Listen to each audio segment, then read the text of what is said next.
Welcome to my EV journal. In this particular post, what I want to do is look at the figures for the first month of my ownership of my Kia Niro EV. What I would say at this stage is when I collected the car off TC Autos, they had obviously charged it up to 100%. So the first 230 mile or so of driving was free for the month basically on that charge. And from then until today, which is a month in, the 19th of September, I have solely used the granny charger, which has become actually nicknamed in our place the Granda charger because obviously I'm using it. And I'm the sole EV owner in our family at the moment. Um, the first month has been a great experience. I certainly have a changed attitude towards electric vehicles, and the Kia has proved a very adaptable vehicle with regards to my needs, particularly carrying golf clubs, trolleys, etc., to a couple of different places.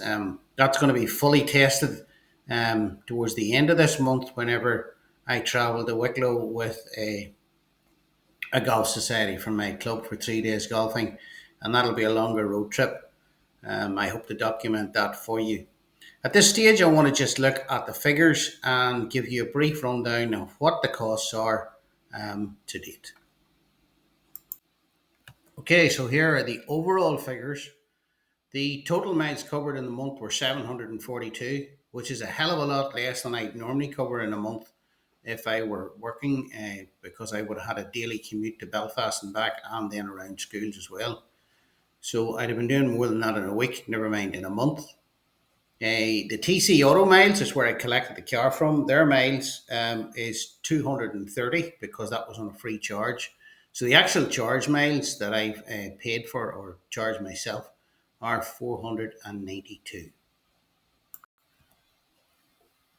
Okay, so I have had 482 miles that I actually paid for. Okay, and of course those have been on the home charger, and I have had an external plug put in a weatherproof one so that I don't have to take the cable in through a window or anything like that, particularly as we're entering the winter time.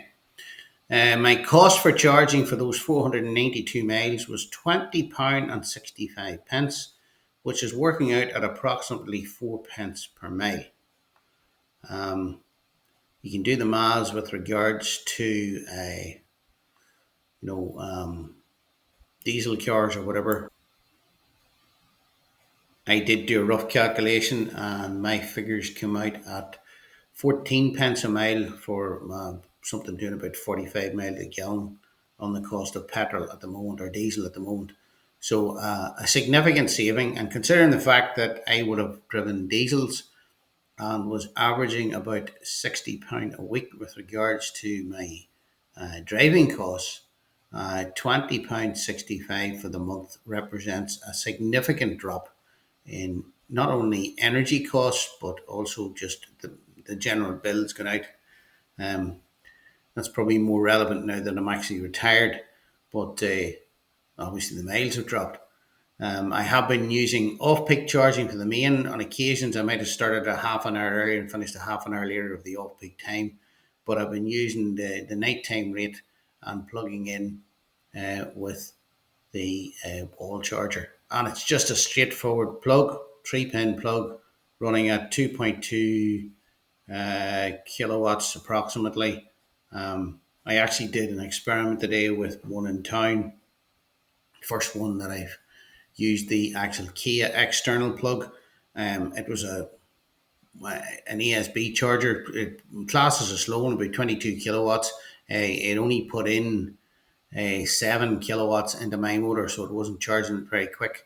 That cost me something like £2.60, but it would be a long time to charge the car up, and it's more useful for me to actually be doing it overnight the way I have been.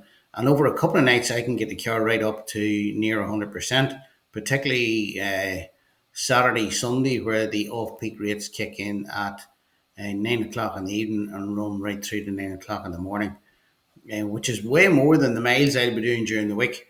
And probably what I am going to do is for the Wicklow run, do that actually and charge it right up to almost 100% so that I have it right up there for the trip down the road. But one of the things I have to do, that was a normal charger.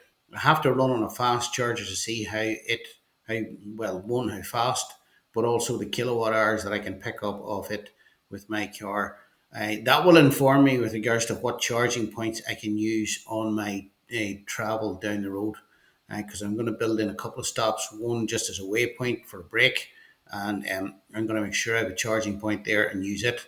And then when I get to the actual base hotel, there are charging points at it.